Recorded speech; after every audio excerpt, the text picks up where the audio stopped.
The coins scattered across my kitchen counter told a story, one of sacrifice, stupidity, and what happens when you let guilt become your compass. I counted them methodically, sorting quarters from nickels, determined to scrape together enough for tomorrow's grocery run. My phone buzzed again, the fifth time Mom had called today. I let it ring. My name is Summer, and I've been paying my parents' mortgage for 10 years. Not by choice, exactly.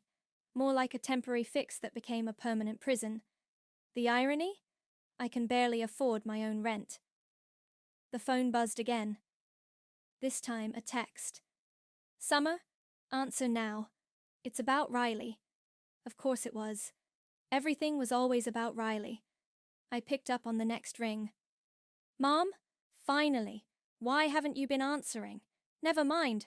You'll never guess what happened.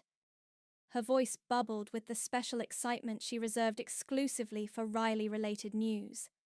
I braced myself, continuing to stack quarters. What happened? Riley's engaged. Bodhi proposed last night at that rooftop restaurant. You know, the one with the crystal chandeliers? He had a string quartet and everything. The quarter in my hand slipped, clattering to the floor. That's wonderful, I managed. We're having a family dinner tonight to celebrate. 7 o'clock sharp at La Maison. Don't be late. I glanced at my sad pile of coins. La Maison meant at least $50 per plate. Mom, I can't. Don't start, Summer. This is your sister's engagement. You're coming. Before I could protest, she continued. Oh, and we need to discuss the wedding budget. Your father and I have been talking, and since you're the practical one with all that financial knowledge... My stomach dropped. Mom, it's just $50,000. That's nothing for someone as responsible as you. You've always been so good with money. The room started spinning. $50,000? Well, obviously, that barely covers the basics these days. Riley deserves her dream wedding, doesn't she? After all, she's your only sister. I looked around my cramped apartment, at the second-hand furniture, the peeling wallpaper, the stack of unpaid medical bills on my desk. 10 years of paying their mortgage meant 10 years of putting my life on hold. No savings, no house of my own, no future. I'll see you at dinner, I said quietly, hanging up before she could respond. My phone immediately pinged with a text from Riley. OMG sis, can't wait to see you tonight. Already found the perfect venue. Attached was a photo of what looked like a castle, complete with sprawling gardens and a lake view, because of course it was. I opened my banking app, checking my balance. The mortgage payment was due tomorrow, $2,100, same as always. The remaining balance would barely cover my own rent. My best friend Sylvia's contact photo popped up on my screen. I answered, grateful for the distraction. Hey, how's my favorite human calculator? She chirped. Remember when we were kids and thought being good at math would make us rich? Uh-oh, what happened? I laughed, but it came out hollow. Riley's engaged. They want me to pay for the wedding. They what? Sylvia's voice rose an octave. After everything you've already... $50,000. Tell them to go fuck themselves, if only it were that simple. I have to go to a celebration dinner tonight. At La Maison. With what money? The coins you've been saving for groceries? I glanced at my pathetic pile. Maybe I can sell a kidney. Summer. Sylvia's voice turned serious. You have to stop this. You're killing yourself trying to keep them afloat while Riley posts Instagram stories from 5-star hotels. I know. I did know. I'd known for years. Then why? Because they're family, I said automatically, the same answer I'd given for a decade. Sylvia sighed. Family doesn't treat family like an ATM. My phone buzzed with another text from Mom. Wear something nice tonight, not those discount store clothes. I stared at the message, something sharp and angry finally crystallizing in my chest. 10 years of sacrifice, and they still weren't satisfied. They'd never be satisfied. I have to go, I told Sylvia. Need to find something nice to wear to dinner. Summer, please. I'll call you later. I hung up and looked at my banking app again. The mortgage payment sat there, scheduled for tomorrow, same as always. My finger hovered over the cancel payment button, but I couldn't do it. Not yet. Instead, I grabbed my keys and headed out to face another dinner where I'd smile and nod and probably agree to everything they asked for, because that's what the practical one does, right? La Maison's crystal chandeliers sparkled overhead as I smoothed down my only nice dress, a black cocktail number I'd bought 3 years ago for a work function. Riley was already holding court at the center of the table, her perfectly manicured hand extended to show off an engagement ring that probably cost more than my annual rent. Summer! Mom waved me over, her smile tight. You're late. Traffic, I muttered, sliding into the only empty seat, directly across from Riley and her fiancé Bodhi. We already ordered appetizers, Riley announced, not looking up from her phone. And champagne. The good kind, obviously. Dad cleared his throat. Speaking of which, he raised his glass. To my beautiful daughter and her equally wonderful fiancé. May your future be as bright as that diamond. Everyone clinked glasses. I took a small sip, mentally calculating the cost of the good kind of champagne multiplied by 6 people. So, Riley leaned forward, her eyes sparkling. I've already found the perfect venue. It's this gorgeous estate with... The one with the lake, I interrupted. You saw my post. Isn't it amazing? They only do 10 weddings a year, so we had to book fast. Mom and Dad already put down the deposit. I nearly choked on my champagne. You what? Well, we couldn't risk losing it, Mom said quickly. It's perfect for Riley's vision. And how much was this non-refundable deposit? 10,000, Dad replied casually, as if announcing the time. But that comes off the total wedding budget, of course. My hands started shaking under the table. The budget you expect me to provide, now, Summer. Mum's voice took on that familiar patronizing tone. We've always known you're the responsible one, the planner, while Riley has other gifts. Like being your favorite? The words slipped out before I could stop them. Riley's perfect smile faltered. Don't be bitter just because I'm getting married first. It's not my fault you're still single. Riley, Bodhi touched her arm, looking uncomfortable. It was the first time he'd moved since I arrived. Maybe we should... No, let's talk about this, I said, pushing my untouched plate aside. Let's talk about how I've been paying your mortgage for 10 years while Riley jets off to Bali and posts about living her best life. Dead silence fell over the table. Even the nearby diners seemed to pause. That was a family agreement, Dad said stiffly. After my accident, it was supposed to be temporary. 3 months, you said. Just until you got back on your feet. We're family, Mom hissed, leaning forward. Family helps each other. Really? Because I don't see Riley helping anyone but herself. Riley's face flushed red. You've always been jealous of me, just because you chose to be boring and responsible. I didn't choose anything. I was told it was my duty, my obligation, while you got everything handed to you on a silver platter. Ladies, the waiter appeared, looking nervous. Perhaps we could... Bring the check, I said, standing up. Split it 6 ways. Mom's eyes widened. Summer, sit down. You're making a scene. No, I'm finally speaking up.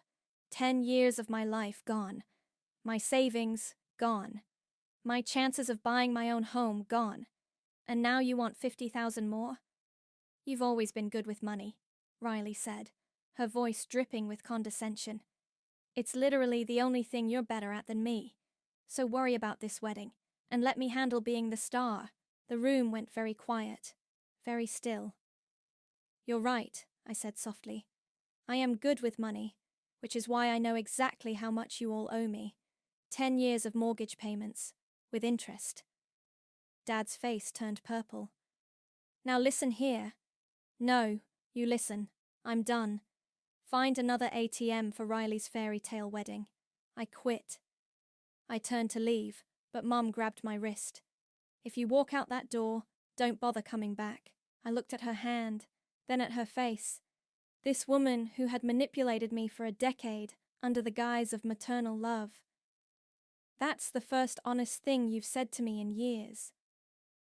I pulled free and walked out, ignoring Riley's dramatic gasp and Mom's calls behind me. In the parking lot, my phone buzzed with the automated reminder, mortgage payments scheduled for tomorrow. With trembling fingers, I opened the app, stared at the payment screen. 10 years of obligation stared back. Cancel payment? The screen asked. For the first time in a decade, I pressed yes. And somewhere deep inside, something that had been bound in chains finally broke free. The morning after the dinner disaster, my phone lit up like a Christmas tree. 15 missed calls, 37 text messages, 3 voicemails, all from Mum, each more hysterical than the last. I ignored them all and went to work. You look different, Sylvia said, peering at me over her coffee cup as I settled at my desk. Like you finally got that stick out of your... I canceled the mortgage payment. She spat coffee across her keyboard. Holy shit, you actually did it? And told them I wouldn't pay for the wedding. Double holy shit. She wheeled her chair closer. What happened? Before I could answer, a familiar face appeared in our cubicle doorway. Noah Moore, my childhood neighbor turned corporate IT guy, was leaning against the frame with his usual easy smile.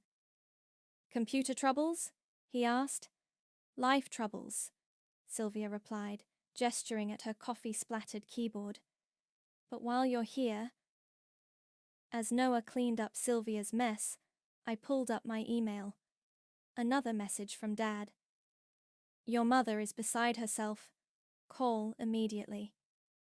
Delete. So, Noah said, finishing with the keyboard.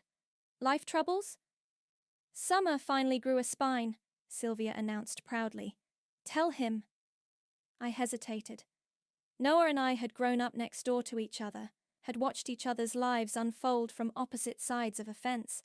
He'd seen firsthand how my parents operated. I stopped paying their mortgage, I said quietly. He straightened up. About damn time. You knew? Sylvia demanded. Everyone in the neighborhood knew, Noah replied. We watched Summer work 3 jobs in college while Riley got a new car for her sweet 16. My phone buzzed again. Riley this time. Mom's crying because of you. Again. Why do you always have to ruin everything? I turned the phone face down. Hey. Noah touched my shoulder. Remember what your grandmother used to say? Family's supposed to lift you, not leash you, I quoted automatically. The memory of Grandma Lorelei hit hard. She'd been the only one who ever stood up to my parents. Smart woman, Sylvia said.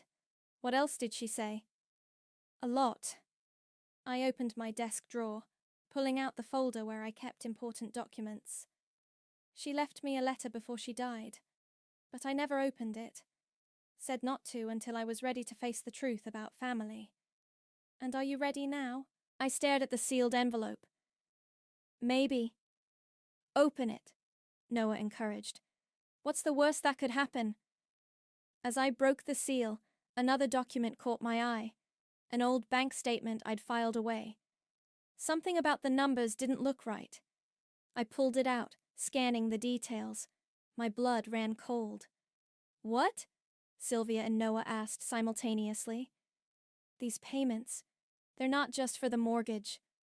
My hands started shaking. There's a second loan here, co-signed by Riley. Noah leaned over my shoulder. When was this taken out? 3 years ago. The same time Riley had started her influencer career. the same time my parents had insisted on increasing my monthly payments for property taxes. They used your money to cover Riley's loan. Sylvia's voice rose in outrage. Not just that. I dug deeper into the folder.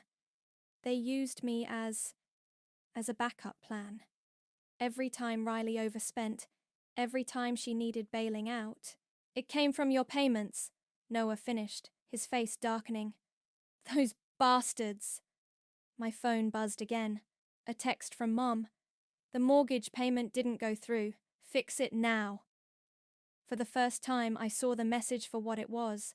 Not a mother's concern, but a manipulator's demand. I need to go home, I said suddenly. I need to check something. Want company? Noah offered.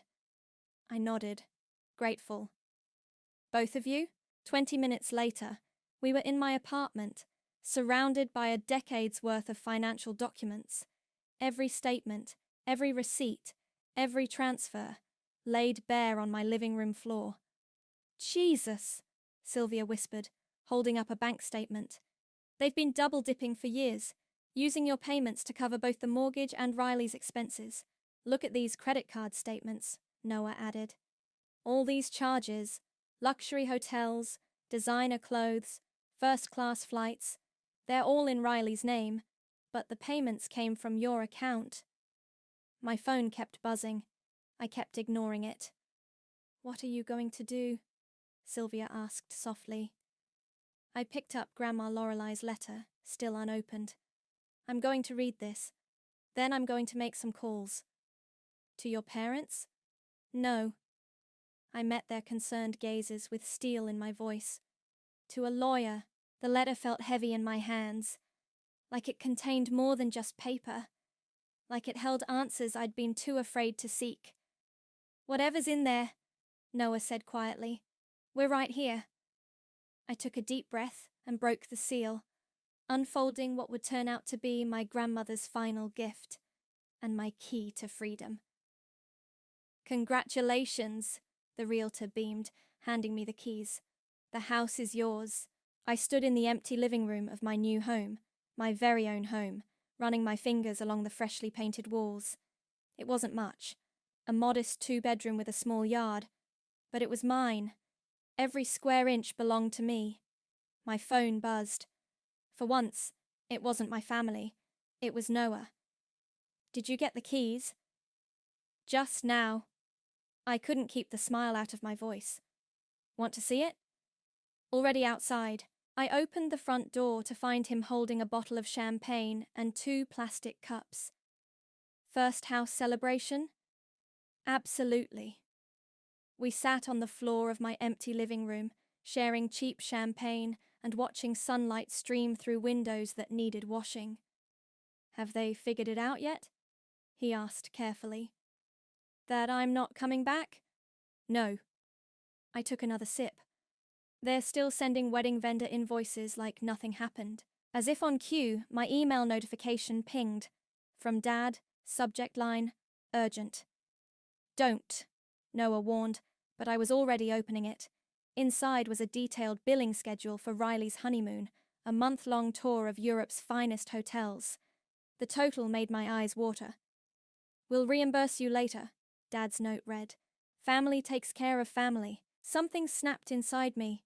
After everything, the letter from Grandma Lorelei revealing the truth about the house's ownership, the decade of financial manipulation, the endless demands, they were still treating me like their personal bank. I hit reply. This isn't my problem. I'm done funding her fantasy. Sent, I announced, clinking my plastic cup against Noah's. To boundaries. To boundaries, he echoed. And to your grandmother's excellent timing. We both glanced at Grandma Lorelei's letter, now framed on my otherwise empty wall. Her words had changed everything. The house was never meant to be their playground.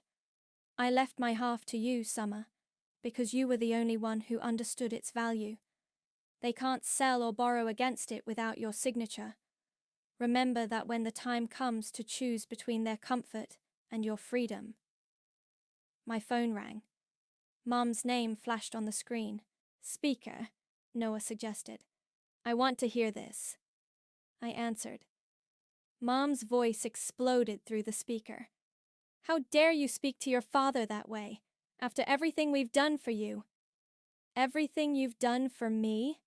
I laughed. Like using my mortgage payments to cover Riley's shopping sprees. Silence. Then, we did what we had to do. Riley has special needs. Yeah, the need for designer handbags and 5-star hotels. You've always been jealous of her success. What success? Being an influencer while living off my money? You ungrateful little... Mom's voice turned venomous. You always were just an accident with a checkbook. The words hung in the air like poison. Noah reached for my phone, but I beat him to it. Thanks for finally being honest, Mom. I've got some honesty for you, too. I'm not paying for the wedding. I'm not paying for the honeymoon. And I'm definitely not paying your mortgage anymore. You can't do this to us. Watch me. I hung up and blocked her number. Then Dad's. Then Riley's. Noah was watching me with a mixture of pride and concern. You okay? Better than okay. I stood up, walking to the window. I'm free. My phone pinged with one final email notification. Riley had posted a new Instagram story, a video of her crying, captioning it, "When your own sister betrays you." The comments were already flowing in, her followers demanding details. Should we tell them the truth? Noah asked, reading over my shoulder. Not yet. I closed the app. Let them dig their own grave first. We spent the rest of the afternoon making plans for furniture shopping, picking paint colors, and imagining what this house could become. As the sun set, casting long shadows across my empty floors, Noah helped me hang up a home sweet home sign Sylvia had given me as a housewarming gift. Hey, he said softly. Remember when we were kids and you used to climb over the fence to escape your parents fighting? I nodded. You'd always leave your window unlocked for me. Well, he gestured to my new house, now you have your own escape. No climbing required. My phone had finally gone quiet. Somewhere across town, my parents were probably panicking about next month's mortgage payment. Riley was probably filming more tearful Instagram stories. Their carefully constructed house of cards was beginning to crumble. But here, in my own home, with my own keys, and my own life stretching out before me, I felt nothing but peace. Want to help me paint this weekend? I asked Noah. He smiled. Wouldn't miss it for the world. For the first time in forever, I was exactly where I wanted to be, and exactly who I wanted to be. No guilt, no obligations, just freedom, and it felt absolutely perfect. The rehearsal dinner invitation arrived like a declaration of war. Cream-colored paper, gold embossing, and my name conspicuously absent from the guest list. Riley was making a statement. Too bad I had a bigger one planned. You don't have to do this, Noah said, watching me adjust my dress in his car's rearview mirror. We were parked outside the restaurant, the same one where everything had imploded a month ago. Yes, I do. I pulled out the manila folder I'd prepared. They need to see exactly what they've done. Want backup? I squeezed his hand. Wait here? Inside, the private dining room buzzed with conversation. I spotted Riley holding court at the head table, Bodhi beside her, looking increasingly uncomfortable. My parents were working the room like politicians, all smiles and champagne toasts. Summer? Bodhi noticed me first, his eyes widening. I didn't think... She wasn't invited, Riley snapped, standing up. Security! Sit down, Riley, I said quietly. Unless you want everyone here to know about the credit card fraud. The color drained from her face. What are you talking about? Outside. Now. To my surprise, she followed me into the hallway. Mum started to intervene, but Dad held her back, watching us with wary eyes. Make it quick, Riley hissed. I have guests. Here. I handed her the folder. Everything's in there. The second mortgage, the credit cards, the loans they took out in your name. Her hands trembled as she flipped through the pages. This isn't... They wouldn't... They did. And they used my mortgage payments to cover it up. You're drowning in debt, Riley. Debt you don't even know about. You're lying. But her voice cracked. They would have told me. Like they told me they were using my money to fund your Instagram lifestyle? Bodhi appeared in the hallway. Everything okay out here? Show him. I nodded at the folder. Show him what you're really marrying into. Riley clutched the folder to her chest. Bodhi, don't... Is this why your parents insisted I sign those pre-wedding financial documents? He asked slowly. The ones about shared debt responsibility? Riley's face crumpled. I didn't know. Of course you didn't. I felt oddly calm. You were too busy winning. What? That's what this wedding was really about, right? Showing everyone how you won at life while boring, responsible Summer lost? She flinched. I never... Save it. I turned to Bodhi. Those documents they want you to sign, they'll make you legally responsible for all of this. I gestured at the folder. Every loan, every credit card, every lie. Think carefully about whether she's worth it. Mom burst into the hallway. What is going on out here? Riley, honey, your guests. Did you know? Riley's voice was small. About the loans? Mom froze. Dad appeared behind her, his face ashen. Riley, sweetheart, we can explain. Did you know? Riley's voice rose to a shriek. The folder fell, papers scattering across the floor like evidence at a crime scene. Bodhi knelt to pick one up. His eyes widened as he read. This is fraud. It's family business, Dad snapped. Stay out of it. Family? I laughed. Is that what you call this? Riley was still staring at the papers, at the years of financial manipulation laid bare. All this time? Summer was paying for everything? We did what we had to do, Mom insisted. To maintain our standard of living. To maintain your lies, I corrected. And now they're all coming out. Bodhi stood up slowly, gathering the papers. I need time to think about this. Bodhi, please. Riley reached for him, but he stepped back. I'll call you tomorrow. He walked away, taking the folder with him. Riley turned on me, tears streaking her perfect makeup. You've ruined everything. This was supposed to be my perfect moment, my chance to show everyone. That you won? I finished softly. Congratulations, Riley.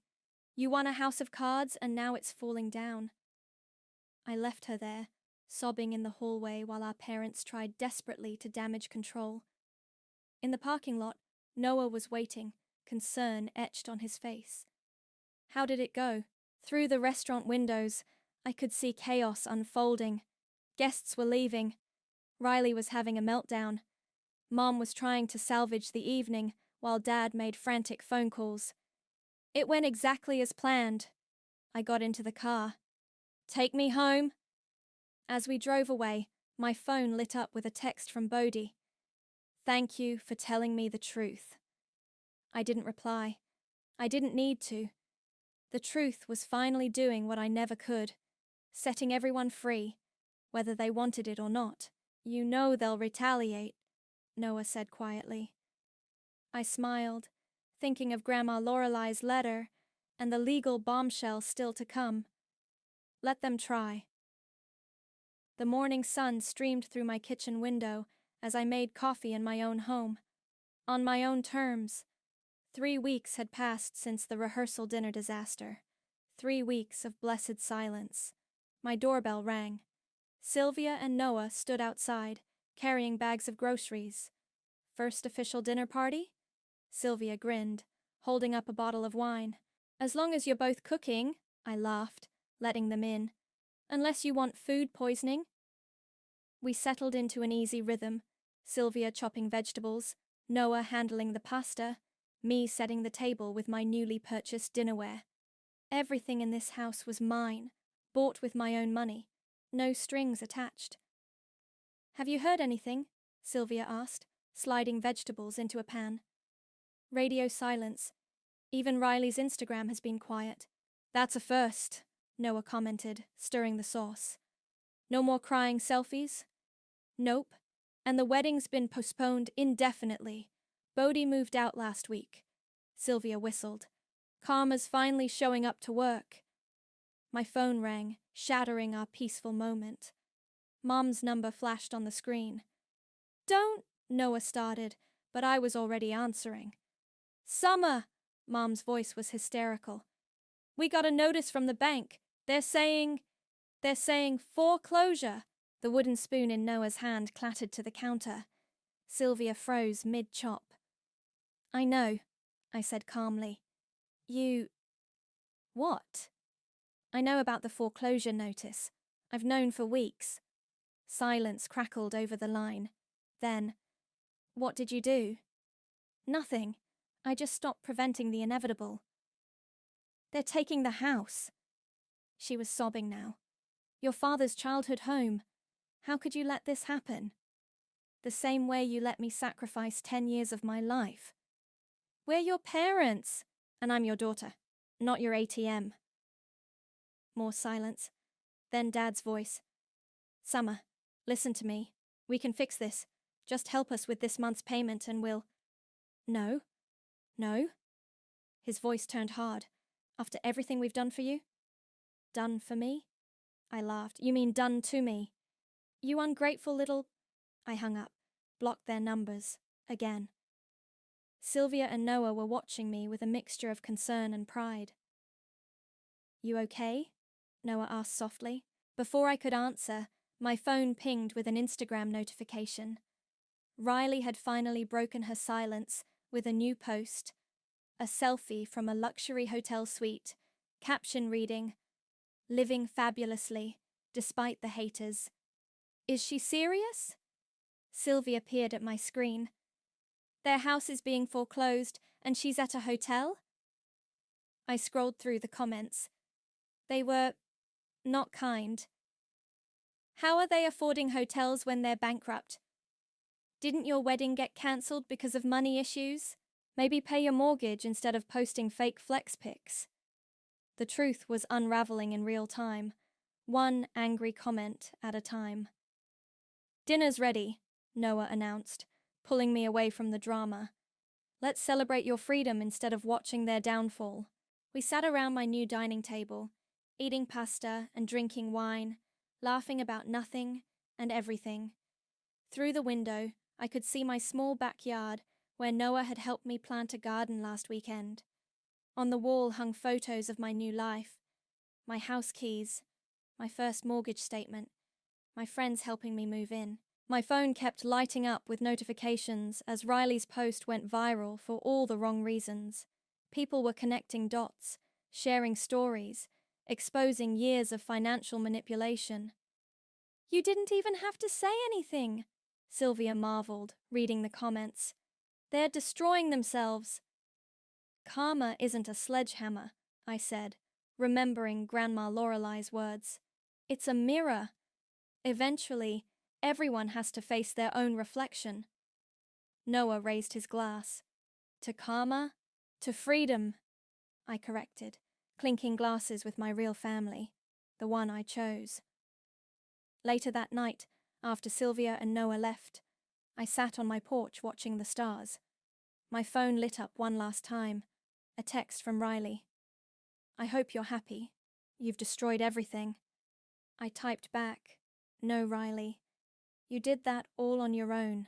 Then I turned off my phone, locked my door, my lock, my key, and went to bed in my own house, in my own life, finally free from the weight of other people's expectations.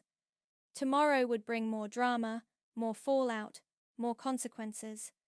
But for tonight, I had pasta leftovers in my fridge, flowers growing in my garden, and peace in my heart. And that was worth more than all the mortgage payments in the world. The lawyer's office was colder than I expected, all glass and steel and expensive silence. Mr. Patterson adjusted his glasses, reviewing Grandma Lorelei's documents one last time. "Well," he said finally, "your grandmother was quite thorough." "Meaning?" "Meaning she knew exactly what your parents would do, and she prepared accordingly." He pulled out a thick folder. The house wasn't just split ownership. She put specific conditions in place. Noah squeezed my hand under the table as the lawyer continued. "Your parents could only maintain their half of ownership if they kept the property free of additional liens or mortgages. The moment they took out that second mortgage without your knowledge, they violated the terms," I finished. "Exactly. Which means full ownership reverts to you." He slid a document across the desk. "You can do whatever you want with it." My phone buzzed.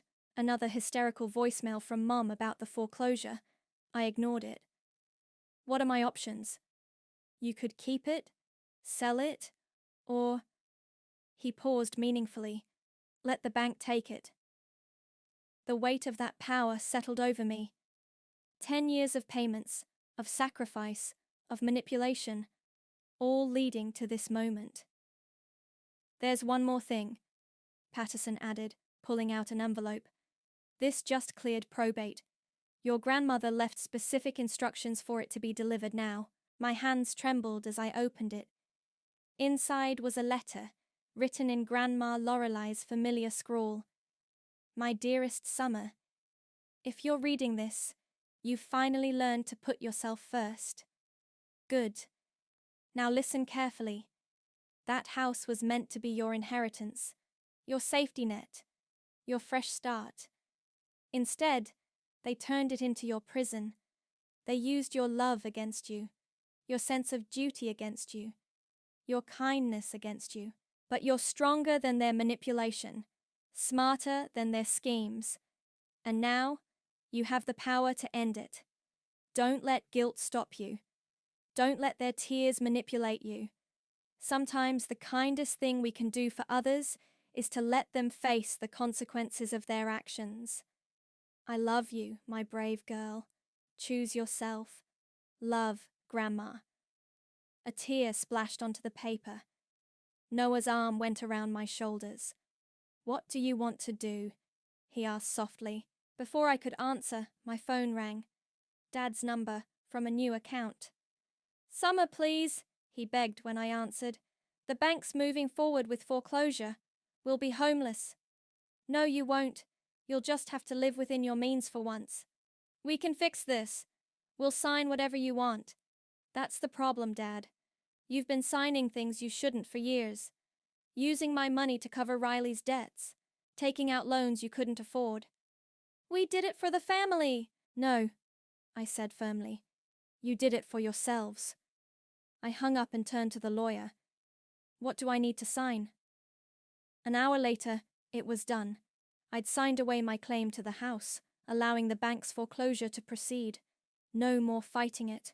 No more fixing it. No more enabling their financial disasters. As we left the office, my phone exploded with notifications. Riley had gone nuclear on social media, posting screenshots of text conversations, bank statements, everything, trying to paint herself as the victim. But the comments weren't on her side. "Wait, your sister paid your parents' mortgage for 10 years while you lived luxury. So you knew they were using her money to fund your lifestyle. No wonder your fiancé left." "Don't read those," Noah said, taking my phone. "Let's go home." But we only made it halfway to the car before I saw them, my parents, standing by my car, looking defeated. "Summer?" Mum stepped forward. "Please. How did you find me?" "Riley saw you come in." Dad wouldn't meet my eyes. "We had to try one last time." "It's over," I said quietly. "The house is going to foreclosure. I've signed the papers." "You can't do this to us." Mom's voice rose hysterically. "We're your parents." "Yes, you are. And you taught me my final lesson. Sometimes love means walking away." They stood there, speechless for the first time in my life, as I got into my car. Noah took the driver's seat, starting the engine. Through the rearview mirror, I watched my parents grow smaller, their empire of lies crumbling around them. My phone lit up with one final text from Riley. I hope you're happy. You've destroyed this family. I typed back, No, Riley. The family was destroyed long ago. I just stopped pretending it wasn't. Then I turned off my phone, leaned back in my seat, and let Noah drive me home. To my house, my life, my future. Sometimes karma doesn't come when you deserve it. It comes when you're finally ready to let go. The morning sun warmed my face as I tended to my garden, pulling weeds and checking on the tomatoes Noah had helped me plant. A familiar rumble drew my attention to the street. A moving truck, parking in front of my old family home. I straightened up, watching as workers began emptying the house. The foreclosure was finally happening. My phone buzzed, a text from Sylvia. Are you watching? Yes, I replied. Want company? Already have some, I texted back, as Noah appeared with 2 cups of coffee, handing me one. We stood in my garden, watching silently as years of accumulated possessions emerged from the house. Designer furniture, expensive artwork, Riley's childhood trophies, Mom's precious china collection. Summer?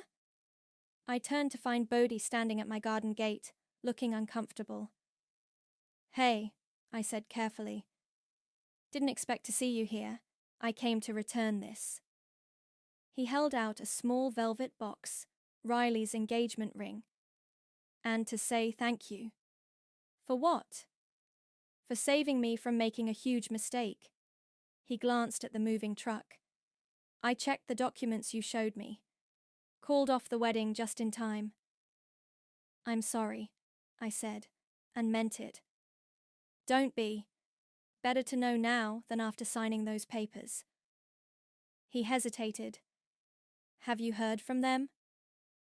Not since the lawyer's office. A car screeched around the corner, Riley's red convertible. She jumped out, running toward the moving truck. Stop! You can't take those things. They're ours. The workers ignored her, continuing their work. Mum and Dad weren't far behind, pulling up in their luxury SUV that they somehow still hadn't sold. Summer? Mom spotted me in my garden. Are you happy now? Looking at your handiwork? This isn't my handiwork, I called back calmly. This is yours. All of it. Riley spun around, finally noticing Bodhi. Her face crumpled. Baby, please. Save it, he said quietly. I came to return this. He set the ring box on the sidewalk and walked away without looking back. Riley's scream of rage echoed down the street. This is all your fault! She stormed toward my gate. You couldn't stand seeing me happy. Happy? I laughed. Riley, you were never happy. You were just better at pretending. Girls, please. Dad stepped forward. We can still fix this. No, I cut him off. We can't, and that's okay. Okay? Mom's voice rose. How is any of this okay? I gestured to my house, my garden, my life. Because I'm okay. For the first time in my life, I'm actually okay. Riley lunged forward, but Noah stepped between us. That's close enough. Oh, look who finally got a boyfriend, she sneered.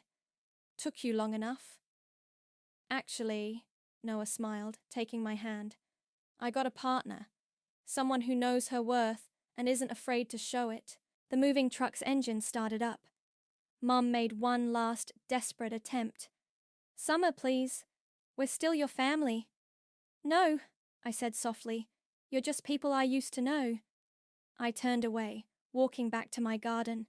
Behind me, I heard Riley's sobs, Mum's pleas, Dad's angry mutters, but they felt distant, like echoes from another life.